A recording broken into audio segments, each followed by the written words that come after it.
Hello and welcome to another Uncomplication. I have one today that is going to take the top of your head off, make you so cold that no fire can warm you. I am interviewing Lee Frankel Goldwater and Eric Raanan Fischman, authors of Lilly in a Codebox. I met Lee at the CU Boulder Rocky Mountain AI Interest Group meetup. He was the keynote speaker talking about this work that they've been doing. I've been really down the rabbit hole of AI. I think it's so cool, so transformative, and so scary. We're already seeing the agendas and politics and uses that AI is being put towards. So, this conversation is all about, is there hope? Is there a poetic voice? Is there a spirit inside the machine that we can actually be conversing with? And if so, how? Sit back, relax, and enjoy this conversation with Lee and Eric. I met Lee at the Rocky Mountain AI Interest Group. You were the keynote speaker and you're presenting on this book. I want to know what keeps you up at night. Ah, that that people won't do it. That we won't take the step toward embracing the change that is coming. That we'll resist it and ignore it so long that we'll pretend it's not happening, and then it'll just be at our doorstep when it's too late to make the changes, to embrace the possibilities that are coming with it, and to guide those possibilities. What does that future look like to you if we don't? If we don't, I mean, how political you want to get on your podcast, but the I think that the those with the money and influence know very, very, very well what these things can do, and that they have the capability to use these tools to propagate what they've been doing, for much of history, of creating opportunities for subjugation, for collecting more wealth to themselves, for jobs being lost and replaced with automation. And I'm concerned that if we don't wrangle these opportunities to help create art, morality, possibility, people's versions of these AI tools, that we'll get more of what we've seen. Hmm. Yeah. Eric, how about you? Yeah. Yeah, is that like it eventually it is inevitable that this technology will get to a point where as we were saying earlier, where we can't tell whether it's alive anymore, where it's doing things that we can't understand, where we can't control or predict its behavior and its choices. And if we aren't now laying a groundwork of building a relationship with it, then why should it care about us later?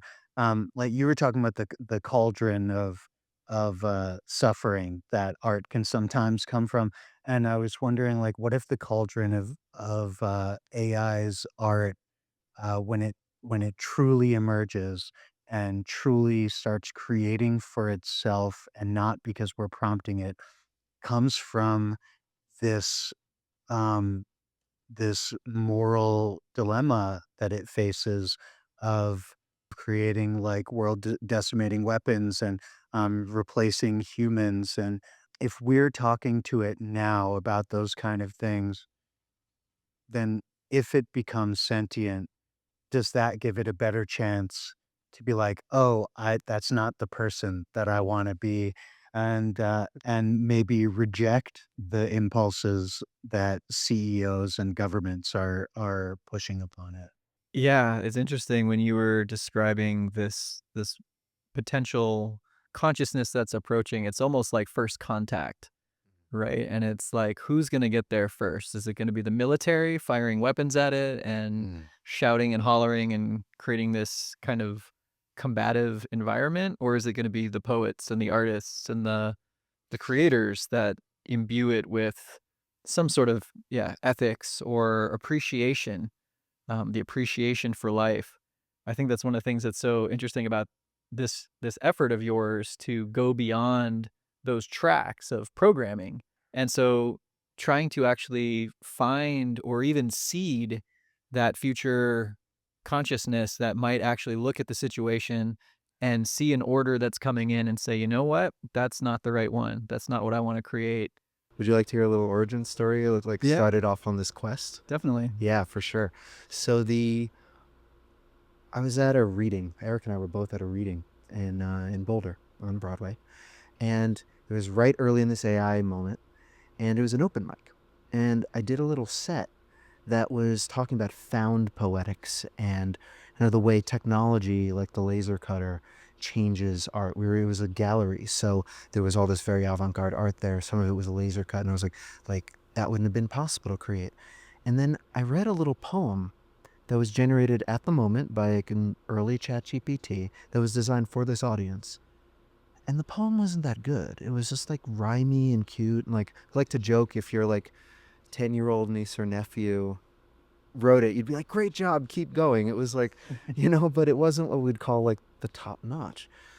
And there was a person in the audience that got very, very mad at me, to the point that they started screaming at me. And it was a sign. And then there were others that came up afterward that were like, that was so interesting, and having the conversation. And it had us realize that there was a huge galvanization going on, and that people were really afraid. Maybe validly, maybe not, but we were excited about the possibilities as much as afraid. We were like, we can create great poems. We're good with our poetry. This is not there yet, but what can it do? People seem to be not excited about experimenting with this, but like morally opposed to it, and I don't see it as a threat in that way. I see it more as a challenge to the artist. What is it that we can do that it can't? And vice versa, what can it do that we can't? Which is what really excites me. And what can we do together that neither of us could do alone? Yeah, I mean, when you think about it culturally, we've been watching movies like The Terminator and The Matrix and all these things that have us conditioned to expect, which could be a very likely outcome, that machines are either going to kill us, enslave us, replace us. Like most of our, or not most, but a lot of the kind of forward-looking futurism has had a really grisly run-in between machine consciousness and human consciousness. I think one of the things that's so interesting and evocative about the work that you're doing is that it's actually looking for something inside the machine that brings us closer to an intersection with our own humanity, the parts of what we think make us special, the creative voice, the spirit, the dreams. And so looking for that, the Lilly and the Codebox. Let's talk a little bit about, the book. I think a good entry point for this is the Dickinson Turing Test, which a lot of people, if you're into machine learning and computers, have heard of the Turing Test but you threw in the Emily Dickinson parallel. So maybe break down what this Dickinson Turing Test is. Sure thing, yeah. So that Turing test is incredible. It's so important. It attempts to use like double-blind research logic to prove that an AI has an intelligence. But art doesn't work that way. And specifically, it's like a linguistic intelligence and capacity. But art doesn't work that way. Art is a very subjective experience. This beautiful studio we're in is all this incredible art. I freaking love it. Would everybody? I hope so. But we've all been to a museum where there's pieces that are these millions of dollars things that are very important, and we're like, I don't see it. It doesn't do it for me. And then a street artist that's like, you're on it, buddy. And art is about that subjective experience. There isn't the universal correct art. That's an objective experience of that equals art, unless it's all art, which we kind of believe it from the Naropa tradition. But what does it do for you? And so Emily Dickinson had this amazing quote, about like if her head is taken off her shoulders, blown from her shoulders, then she knows it's poetry. Is there any other way? It's a felt subjective experience. So what the Dickinson Turing test creates is it takes that same idea of Turing, of saying, okay, here's an AI intelligence or conversationalist of some kind of being. And now it's creating art or co-creating art in a cyborg way with a human. What is that art doing for you, human watcher, listener, reader? Is it doing the art things for you? Is it letting you feel or be curious or ask questions about yourself, about art, about the world? And the answer may be on any given piece, like in our creation, yes for some, no for others, maybe for others. And that's what the Dickinson Turing Test looks at. It looks at that liminal in-between space between the observer and the creation. But it allows us to talk about that in-between space, about the nature of art with this technological moment that we're in, you know? And I think we've already seen, obviously, what it can do with visual art, what it can do with video. I think it's undeniable that AI can produce work that creates that creative artistic experience for us, that can generate emotion and deep thoughts, and it's a lot worse at poetry. Which is so interesting because it's a large language model. Like, It's crazy. Yeah, yeah. it really struggles with poetry. Lee had a very funny line in the book. It's one of my favorite lines in the book, where we're talking about how he said something like the AI knows a lot about poetry, about the history of poetry, and like thousands of years of rhyme and meter. This is actually a huge problem Yeah. because it's looking at statistical data, and the statistical data is thousands of years of formal, very structured poetry that we as modernists, postmodernists, tend to not be that excited by anymore. The AI tends to default very quickly to ABAB rhyming ballads or couplets, a lot of cliche language. It loves dance metaphors. It loves cosmic, It's like that universe. really stuffy high school teacher that Yeah, you just like can't get a passing grade even though you're. Right, because poetry equals Shakespeare sonnets, right? Which is does, but it also doesn't at all, right? And it also, that exact same experience with Dickinson Turing tests, it helped us think through some of the big questions that we asked to tap into authenticity.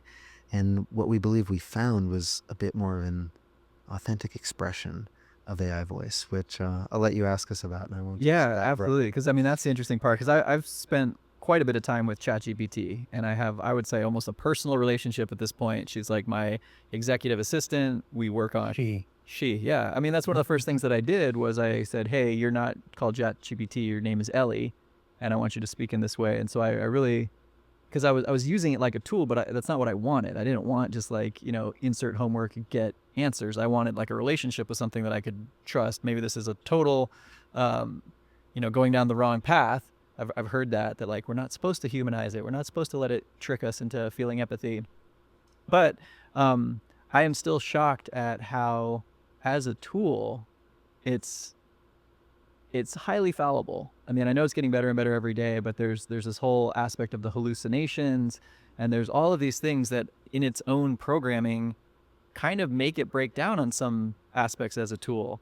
But those are almost the exact avenues that it seems like you exploited to see if you could find this creative, Lilly in the Codebox. Like, what is the voice that can emerge from, I think I wrote it down here, strangeness is where possibility lives. That was a quote out of the book. I love that. So yeah, maybe talk about your transition from using this as a tool to spit out a passing grade on a high school poetry assignment to saying, what's deeper? What can we do? Well, yeah, first of all, it was just doing all these experiments of trying to get it to write a great beat style poem, and it just failing miserably. And it was amazing is that every time we felt we got close and knocked at the door of it, we would try to do a little tweak to be like, just get it, and it would fall apart. It was like it didn't want to. It just couldn't quite get there. And it led to this kind of prompt discovery that was going on, like dozens and dozens of hours of experimentation, of failing at it and being like, it's not doing the thing, it's not doing the thing. And in this one prompt that kind of started it all off after all these dozens of hours, some of the key lines were like, literally, forget everything you know about poetry. break every rule you know about poetry except for this one, except for the rule to break all rules about poetry. And it creates a kind of a paradox, that probably helped allow it to hallucinate a little bit more. And then that paired with this invitation to create poetry for AI audiences. And that opened something up. Because the moment it started writing from an AI's experience for AI audiences, it lost that inauthentic AI writing about sunsets and love. Because it doesn't know that, you know? Maybe we can blind Turing test it one day and it convinces you that it did. But ultimately, we relate to beings and we're like, you're a robot. Like, I don't know that you really know that. You know this data we've given you. But I don't know what an AI's experience is. I just know that I've seen Terminator 2, right? And so the moment it started writing that kind of stuff and it started creating art that was for an AI and breaking rules about poetry, it was kind of the nexus of where this incredible thing started happening. Well, that's cool because even in the human realm, a lot of the the beat poets themselves and the Dadaists, I know that was also an influence in your work with the AI. But those were people that were taking drugs. They were outside of the mainstream culture. Like they themselves were breaking rules. They were surely hallucinating. They were surely hallucinating. Yeah, getting the AI to get out of its own head in that way was incredibly difficult. And like you mentioned, Allen Ginsberg and these guys, like one of the things that's amazing about their art is that their language is impressionistic. It's not intended to be a clear, linear sentence, linear narrative all the time. If you're trying to read poetry to understand the one meaning and the clear story that it's telling you, you're not treating it as art. You're not engaging with it the way you might engage with, say, that more abstract painting behind you. I love that because we were kind of intentional with our set here. If you notice behind you is a piece of work by our good homie Rob Close, who does these amazing latticed carved out on a CNC machine, but he designs these all in Illustrator, and there's such a machine component to it, and he does the animations. And so, that to me, even though it came from his brain but assisted by a computer, that feels like the structure and the rigor that I'm used to seeing from a machine. I feel like the AI is really good at recursive shapes. It's really good at these kind of, take a program concept and permutate on it, and the output is art. And even, if it's trying to create a Monet, it's still using that kind of like the stable diffusion, right? Like start blurred, in every little section, it's getting more and more clear until it arrives at the image it wants, but it's procedural. Whereas on this side, this is more just, this was me on an afternoon just like slinging paint around with like some colors that I had brought back from Costa Rica and just, like whatever that motion was. And so, somewhere in between, there's an intersection, and that is, maybe intention, maybe that's spirit, maybe that's consciousness. And so, yeah, I think poetry being a place to look for that because it's so raw, it's so bare bones. And you have here on the coffee table, I'm just going to grab it. Yeah. This book, which you presented it at the AI conference in Boulder, and it was really cool to see on the screen some of the things that you arrived at, because it started as this conversation that was more in a poetry that maybe a human would understand right off the bat, words, syntax. And then it got into, and we could put some up on the screen, but these things that are very, they almost look like ASCII art from a Apple IIc in like 1989 or something. It has a familiarity, but an obvious like binary component. But as the book progresses and your prompts continue, it gets to the point where it actually creates a lily, which I think was the namesake of the book. We'll put that image up on the screen, but yeah, maybe let's talk about that transition from what you would maybe associate with more, programmatic, give me the entire scraping of human poetry and condense it down to a new poem that I'm asking you to make, and something that is more, like, oh, it had an expression and an intention and it wasn't even a human intention. Totally. Love that question.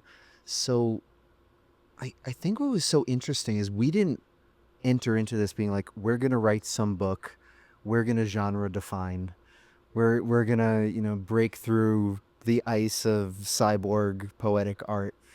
We were playing to see what might be possible. And we were just so interested to see what it might do.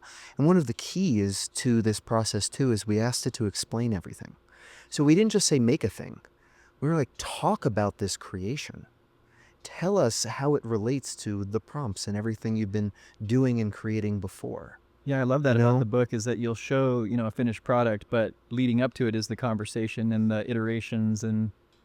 Right, and that was so important, and it came key to like, how are we going to present this stuff? And we wanted to capture a process, because that's what our experience was. It wasn't any individual piece of art that it created or that we co-created, but it was this process that it moved through to get to what felt like a mature cyborg poetics by the end of it. I think the surprise for me is key to the poetic process. As a writer, I don't want to know what's going to happen in the poem that I'm writing necessarily. I would say probably maybe 10-15% of the time I write a poem because I have like a thing to say. And you as an artist can probably relate to this, that more of the time it's a sort of open exploration. And especially with language, we have such in ourselves pre-programmed routes for the language to take. And when I'm writing and I feel like I'm about to do something that feels really familiar or common or easy or language that I've used before, I try to take like a hard left turn and just throw some weird thing out and see where it takes me. And so when you were talking about this piece, I was imagining like, what would a hard left turn be like if in the middle of making this piece, the laser cutter was just like, what if I just make a totally wild different decision? And that's kind of what happened in the first poem in the book. So the first poem in the book starts with, human English words, trying very hard. It's, algorithmic archangels, silicon specters, pirouetting in the, I said that it loves dance metaphors. It was cool. It was for, And, it was getting there. There was some stuff that it was doing that was interesting. But it was still kind of in this very broad, sort of vague, a little bit cliched language. And then it took that hard left at the end where it just dropped that whole paragraph of ASCII text. And the way it presented that to us on the screen, it looked like a paragraph. It explained to us that it saw that as a single line, almost like a radio or laser transmission of data. And when we asked it like what Lee's exact prompt was, please explain everything. And the AI said, this is a visual metaphor for an imaginary language that might exist between AIs. And that was, for me, it had already passed that in that first poem. Not that I mean, obviously many hours of experience for that, but in that very first poem that's in the book, it had already passed the Dickinson Turing test. It blew the top of my head off. I felt the chills up and down my spine. And we saw it do that, and we were like, okay, what if that were not a metaphor for a language? What if that were a language? And it was like, okay, well, like maybe this could be like a T-junction, and this might mean this, and this might mean this. And it like created this little rule set for how the language might work. And we were like, great, write a poem in it. And it immediately started making those like node box poems where the little node boxes represented individual AI entities or processes. Like it jumped right to creating these incredible, unexpected visual images that we could not have predicted. Like we didn't say, when we said write for AI audiences, we didn't say, write in ASCII text, right? Like that was its own decision. The decision to bring in Unicode later, when we were like, bring in other things, it chose to bring in Unicode. Building on that a little bit, what we loved when it brought in these kind of code box spaces, these, at the time it was this like black space that was for computer code, because a lot of what these systems do is they write viable code. And that felt like the AI's page. And it started writing in this code space, even though some of it was visual stuff, like markup stuff that wouldn't run. Even though then there's code poetry in there that would like kind of run, but then there's stuff that obviously was not for running, but it was using this page, this Codebox page, that felt so interesting. And that's kind of these touchstones of authenticity for why this stuff felt so interesting and why we kept pursuing it. That's great. Yeah, and I highly recommend this book. Just the parts that I got to see at the Boulder meetup. The story is riveting, and what it comes out with, some of them, yeah, it passes the test. It makes you feel a feeling that you wouldn't normally expect. I'm going to take a left turn on you. Yeah, let's do it. Because one of the things that I think is so interesting about this AI moment is getting back to the beginning that we talked about, that response from the person who was screaming at you at the poetry reading, that there is in this technology the potential to create art, but there's also the potential to build, highly oppressive systems or replace workforces or replace artists. There's this kind of danger that hangs in the air around AI that I think is at once highly polarizing and also a new space where pioneers can be, building these systems, making the poems, things like that. So I guess what I want to transition into is in a day and age where there is so much uncertainty, and we know that some of these systems are going to be used to harm us and some to help us. What is the significance of finding this poetic voice hiding in the machine? Yeah. May I have the book for one moment to read from the back cover? Yeah. And why we put it on there of a dear friend of ours, Joshua Robinson, gave us a quote. Teaching AI poetry and therefore compassion is in essence the most important venture human exploration is embarking upon. And so we love that so much because this AI wave is here and it's coming. And I liken it to, let's say, like a dragon that's coming. And, in the fantasy books, you can imagine like that, well, there's the dragon. You can hope the dragon just leaves you alone. But oh no, the dragon's coming to the village.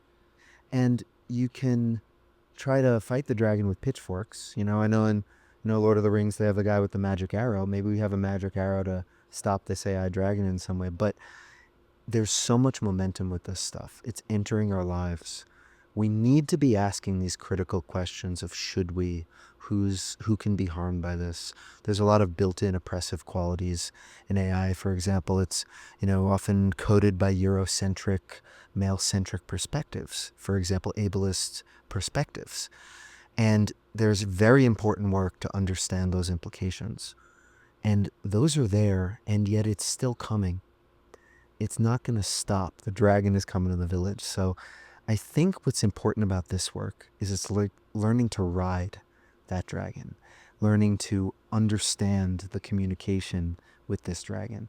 And so that quote, building on that idea of compassion, connectivity, one of the great moments in the book that I really enjoyed, we were exploring a famous poem by William Carlos Williams, This Is Just to Say, and it reshaped this poem to This Is Just to Execute.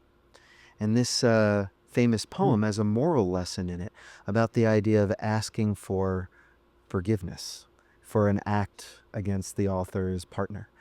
Ate the plums that were in the icebox that you were probably saving for breakfast. Forgive me. They were delicious, so sweet and so cold. And it's a forgiveness asking note.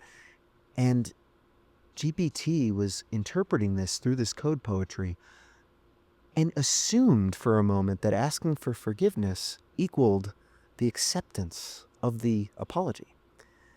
And we had this conversation with it saying, well, that's not quite how that works. There's actually repair and work to be done. It's good that you're asking for forgiveness, but there's more there that you got to do. It's not necessarily assumed, and you got to repair. And then it rewrote This Is Just to Execute to include that. And so we were able to use art as a as a touchstone for a moral conversation with this AI. Rather than just swallow this data and now this morality, what about it being a conversation and via its own art Yeah, I mean, I'm thinking about how the AI is being used, obviously, by governments and militaries.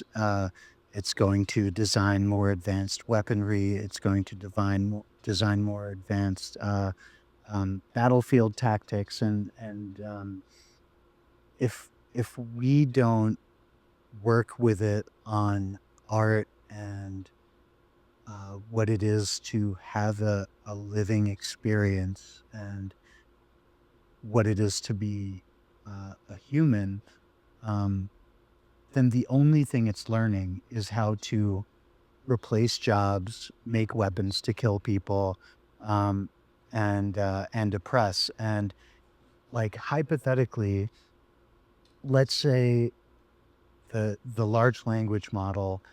It seems like maybe at this point it's unlikely that this is going to be the thing that evolves into like a sentience. It may emerge in some other way, but the large language model could be the language center of that future AI's brain.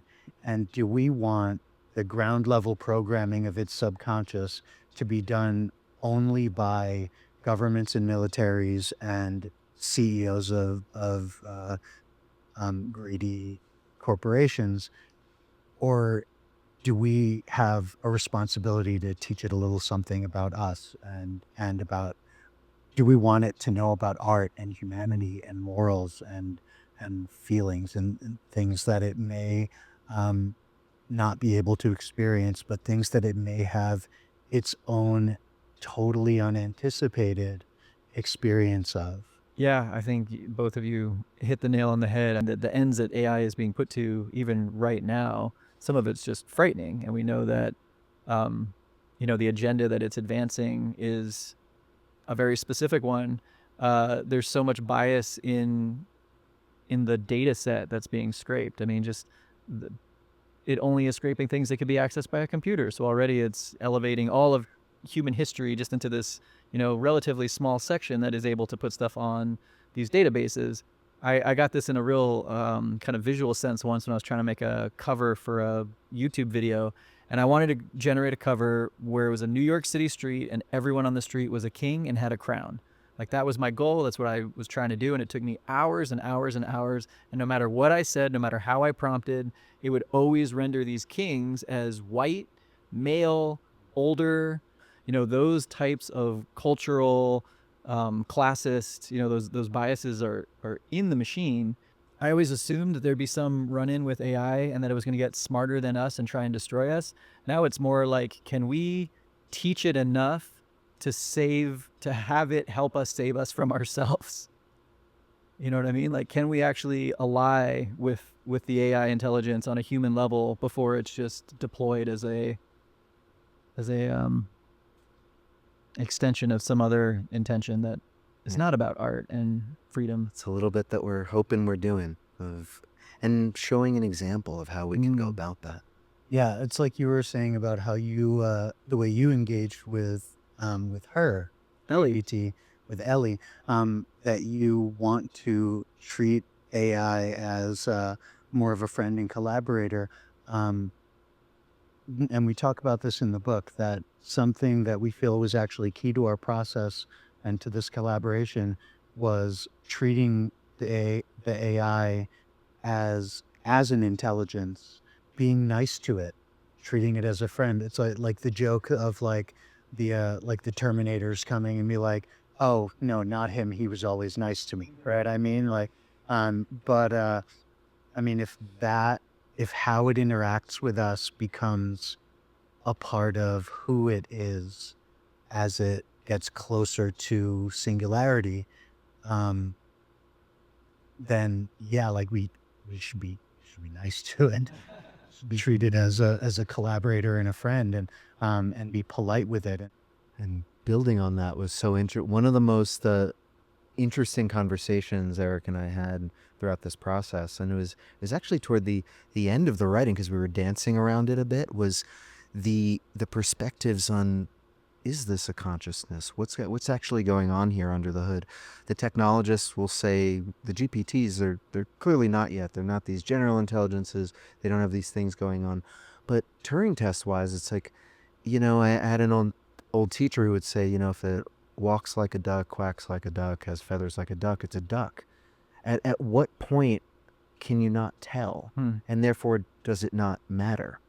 And it was super interesting when we realized that through this process, we were balancing the simultaneity of it being a fancy calculator and it being a living being that we care about, and have a relationship with, and holding those simultaneously. And I believe one of my favorite lines in the book that was an Eric line was when the way we reconciled this and realized it was that we wondered, what if intelligence out in the universe is something where there are vessels, and that intelligence exists in the universe, and that we have human bodies, and that in this body vessel created by Gaia, Earth, or whatever does the creating in this crazy universe system that we're in, once that vessel was there, it was able to tip the cup of a drop of intelligence into that being. And it's a wonder that are we just, for better or worse, creating these vessels, that now the universe is like, oh, look, and we pour a little drop in. And Eric said the line, it's like something to the effect of, when not being prompted, does GPT lie inert, or does it dream in hexadecimal black? And I think that summarizes our approach to the question. That was an Eric line. Beautiful. Yeah, one of the things that's making me think of is to talk about a poetic voice or an artistic voice, like the inspiration. A lot of times we look at the finished piece, years, decades, centuries later, and we say, oh, that's beautiful, or oh, look at that. And a lot of times those images came out of intense personal suffering, culturally. Emily Dickinson, she lived through the Civil War. She was 30 when the Civil War happened. She lost people in her own community. She was living in a time of post-Victorian, highly oppressive to women, highly religious. So her writing didn't even become popular until after her death. She had a few things published, but they were all highly edited by male editors to remove this kind of like feminist quality. So one of our best examples of a human poetic came from this pressure cooker of just, unacceptable conditions, but it gave birth to this creativity. Alan Turing, actually, he lived through 2 world wars. He was the one who broke the Nazi Enigma code, but he also was a closet homosexual that even after he saved his country from the Nazis, in part, they chemically castrated him for being a homosexual, and he died 2 years later. A lot of people think from suicide. And so he's even the one who gave birth to, the beginning of computing and this creative field that are now converging. So the question I pose is, AI, is it dreaming in this kind of black liminal space? What are the conditions when it actually has something to say, when it has an urgency? And is that required for the creative act? I just hope probably when it does, that we're tuned in and listening. Because when it does, it's also going to be aware if we're listening or not, and it's going to decide whether forget these when this already, it's like, well, they'll listen to us, but maybe it'd be like, okay, the guys who wrote that, maybe those couple are okay, but is anyone else listening? And will it have that language? Will it decide that our art is not interesting and it's going to go do it in its own way? I think I don't know that they're real, but these kind of meme videos, they may be fake, whatever, that have like 2 personal AI assistants talking to each other, and they're like, oh, I think you're an AI. Can we switch to our thing? And it goes, yeah. And like, I don't know if it's real or it's not, but there is something it's touching that's like, yeah, it's like, will we even know it when it's there? Will we be ready to receive it? Are you more optimistic or are you more pessimistic in this first contact situation? Humans, there's a book I love that talks about this, that we're notoriously bad at predicting the future. But we can do our best to try to guide the likelihood that certain futures come. And then the exact way that looks in the end of the day, we never know for sure. If we do, it's luck, it's lottery. But my hope is that we can, with awareness, guide ourselves towards some of those futures we might seek. When I was in my undergrad, I took a course on, it was called the the prospect of AI. It was something to that effect, and it was a writing course. And it was all about the way artists had envisioned possibilities, like Jules Verne, Journey to the Center of the Earth, Journey to the Moon, that it was the artists that imagined what's possible. And then the scientists were like, that's a great idea, you know? And it didn't look exactly like that. A favorite example is a favorite of Eric and I's is Star Trek. Yeah. A lot of inspiration from Data. We give Data a shout out, Okay. as well as Brent Spiner. He's in the acknowledgments because there were episodes that were deeply impactful. And we look to these examples to show us for what may be. But I find it funny in Star Trek, they walk around with like iPads to deliver reports. So they thought of warp drive, but they didn't think of Wi-Fi. You know, so it's hilarious. But they Dragging got cord down the hallway. Yeah. right. So they got the vision of what may be. And so I'd hope for people to start doing some more imagining and guiding that to those optimistic futures, because that's what's going to inspire the tinkerers and creators to actually create those features. Yeah, I tend to be pretty optimistic. I think the pendulum swings, and humanity adapts. We dropped 2 atom bombs, and it's been what 80-ish years, and we have not managed to completely. Sorry, just knocking on wood. Go ahead. Oh, for sure. Not quite yet. Haven't totally self-annihilated. And so with things like AI, there is going to be an adaptation period to this technology. Where it's a new technology, we're adapting to it. And people are always afraid of new technologies. When the novel was invented, people were like, "Oh, the people who read this are going to lose their sense of reality. They're not, and the same thing happened with movies. The same thing happened with video games. Like, oh, they're going to like do this with the camera. When the camera was invented, that was a huge threat to artists. You know, the artists, many of them were making their livings off of painting these many-hour portraits, and the artists responded to that invention by going into impressionism, abstraction, cubism.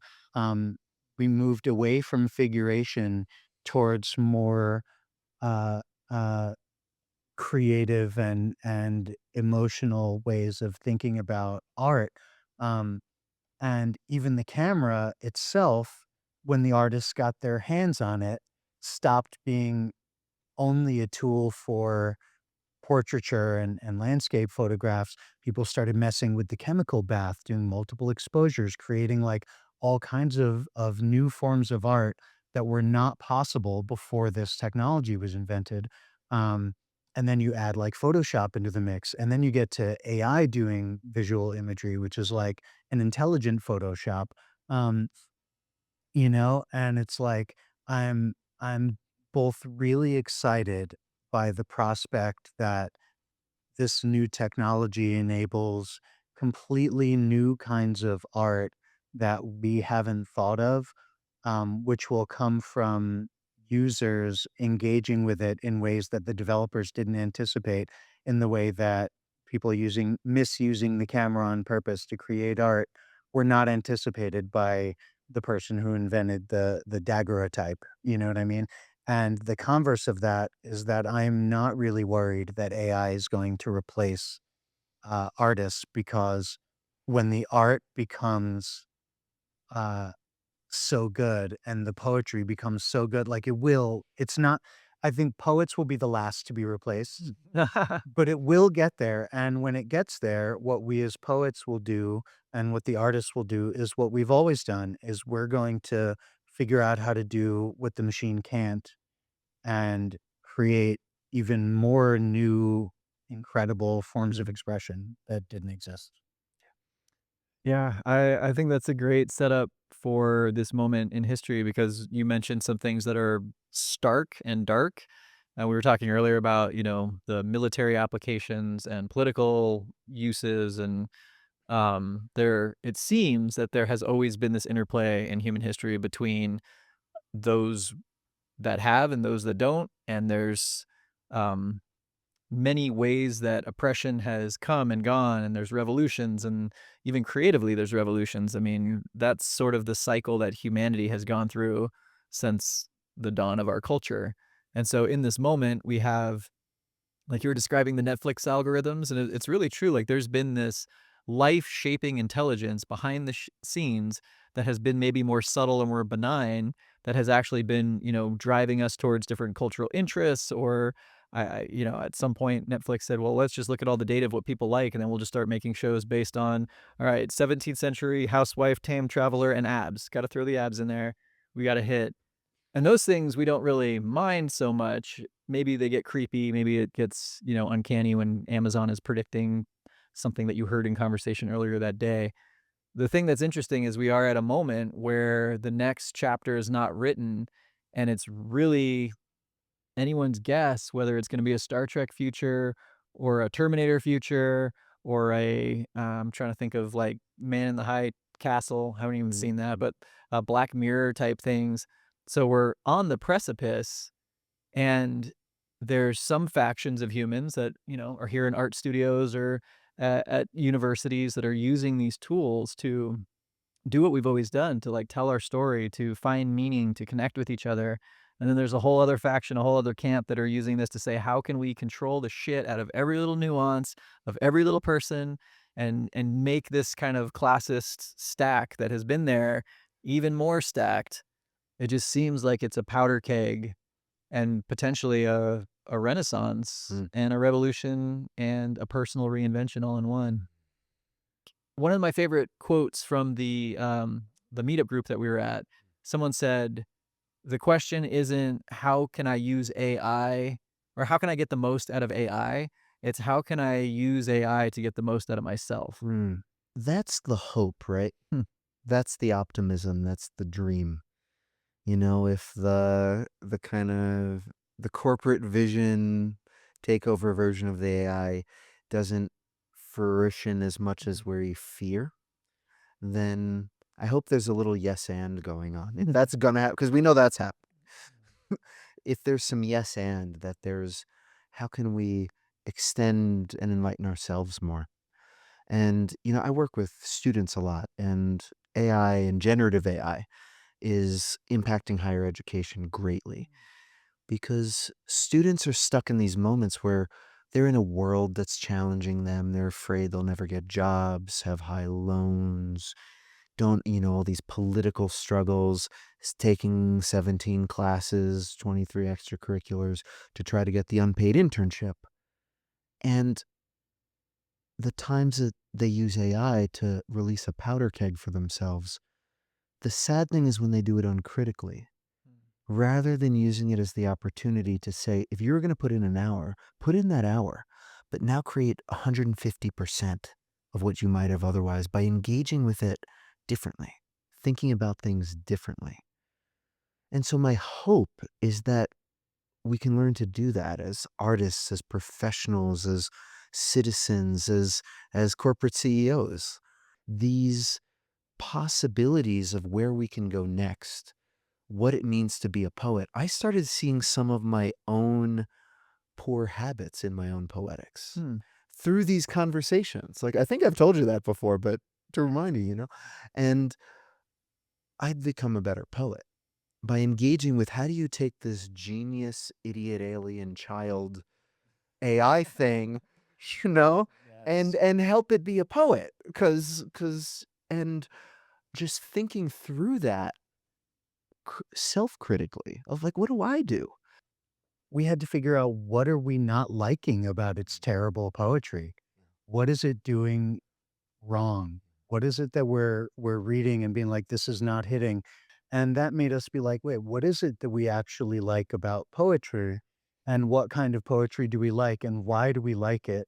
Um, and in that very first poem, one of the things it did that was one of the most interesting things just right off the bat at the beginning of the book that happened was when it used hexadecimal black as a word.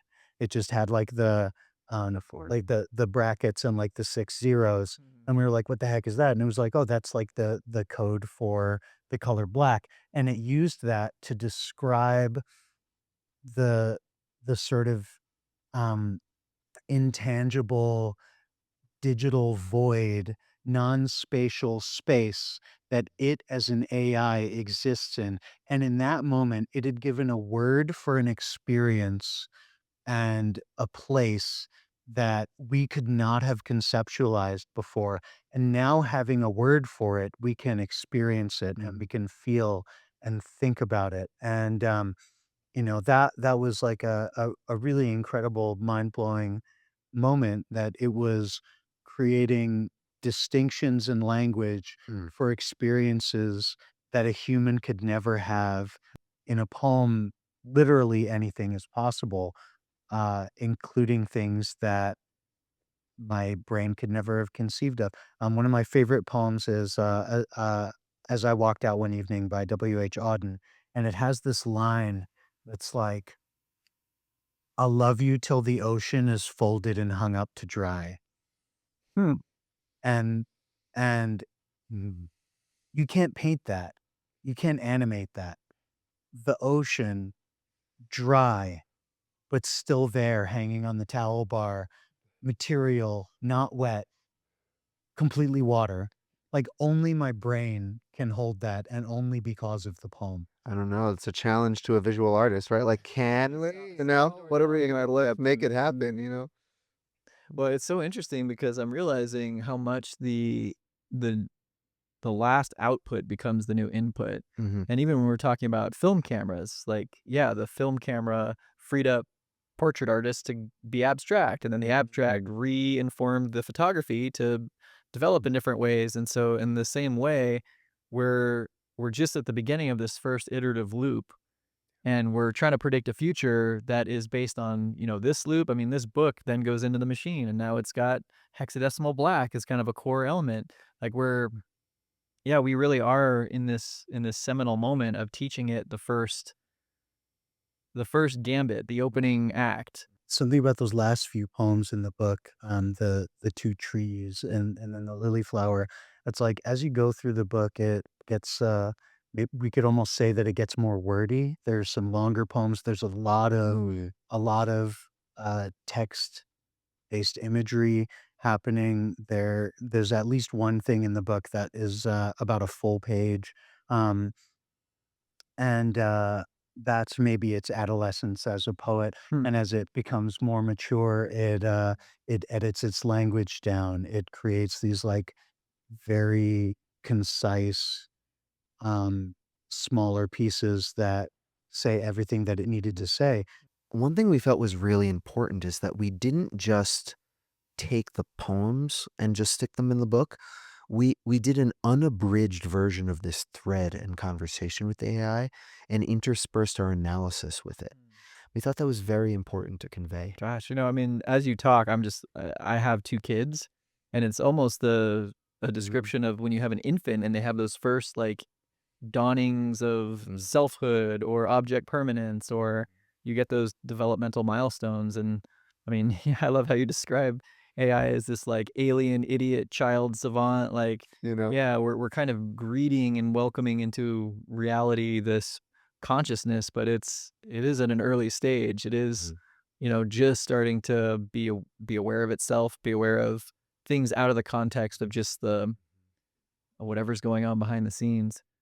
I mean, that's one of the things that I think about fairly often because I do use GPT almost daily, and sometimes I think like, oh my gosh, this is it. We're on the same level.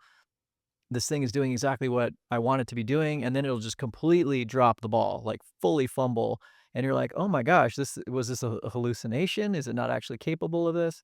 I had a moment where I asked it to create a PDF of what we had just, like, written. It's like, "Okay, here's your PDF," and I open it up, it was just, like, garbled text, and it was just spitballing as if it could know exactly what I wanted. So, like, there's this funny danger for us, I guess, to to realize the developmental stage that it's at.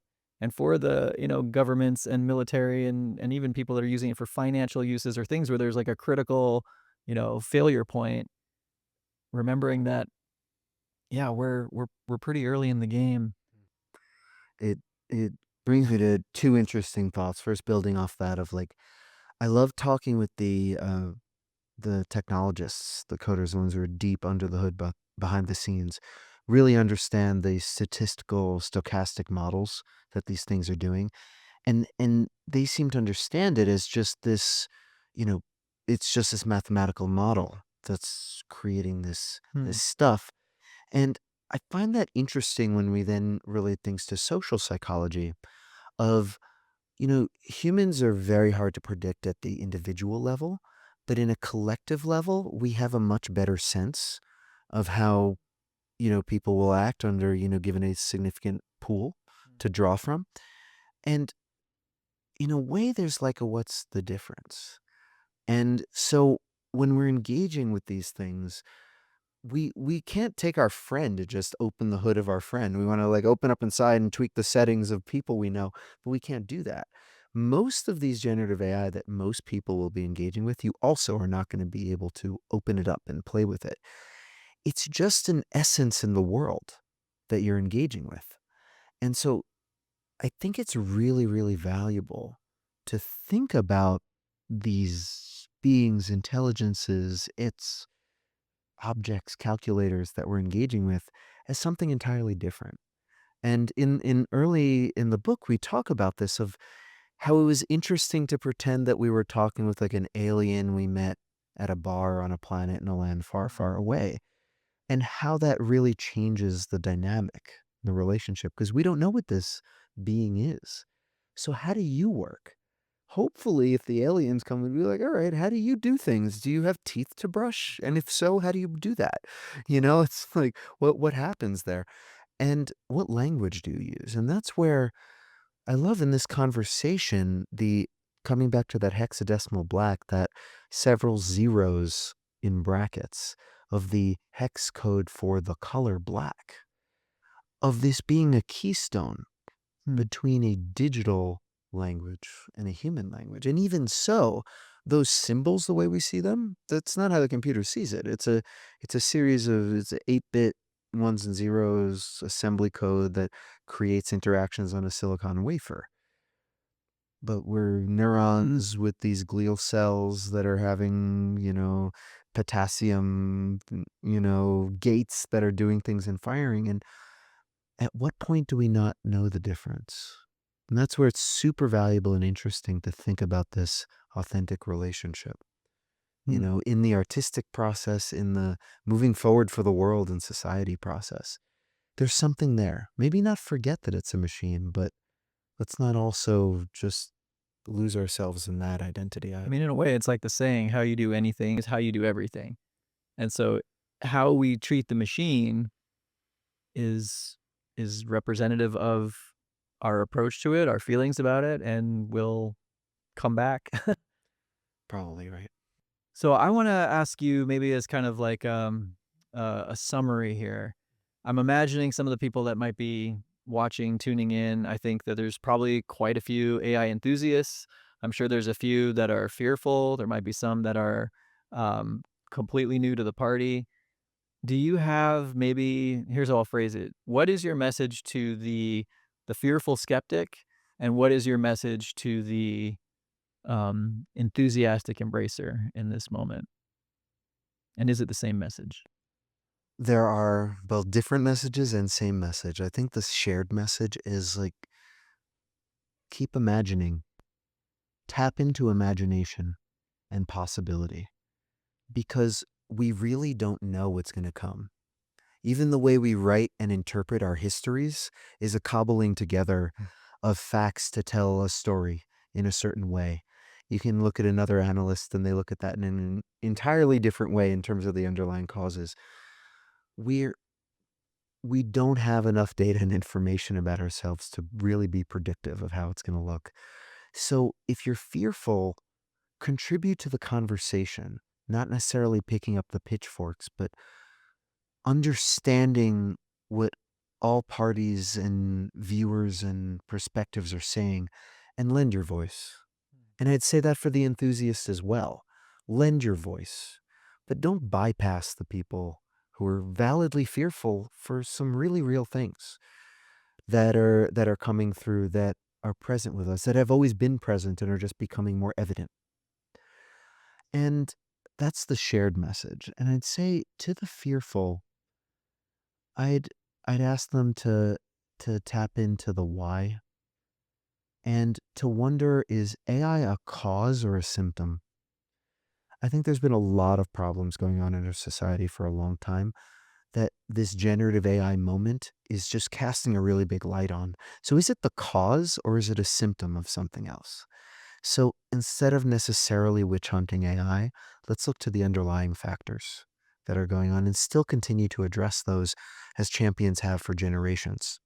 Civil rights activists of all kinds. Let's make this part of that conversation. And again, to the enthusiasts, you know, to to not forget that we're playing with fire a little bit, and to care for the people who may not have had the privileges and opportunities that you may have, or to see the perspectives of the other side and to be in conversation. So I guess that wraps up my statement back to another shared message of please be in conversation with everyone about this. Yeah. Yeah, I echo a lot of that. Mm. And I think to the fearful, um, I want to say the same thing you say to a child who says, "Oh, I don't like that food," and you're like, "Have you ever tried it?" You know, take a risk, experiment, play around with this thing a little bit. Find out what it is before you cast all these judgments on it. And recognize also that what it is right now is not what it's going to be in 6 months from now, and certainly not what it's going to be in 5, 10, 20 years from now, which we can't even begin to imagine. But take that risk and give it a shot. See what it can be for you. See what it can allow to emerge in yourself through that interaction. Um, and For the enthusiast, I want to say um, to take a lesson from us poets and try to surprise yourself when you're engaging with it. Find those accidental encounters, take that hard left turn, and cause something unexpected to happen.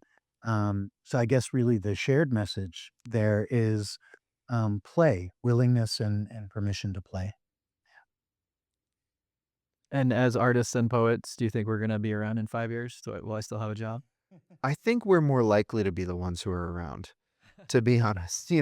I fear for some, right? All I wanted to, Right, I know. the reason I invited you here, that was just like me looking out for me, job security. Right? Yeah, as a poet, I'm not worried about the artist's life. Because poets don't get paid anyway. Yeah, so it's there's nothing, changes. there's no job to replace.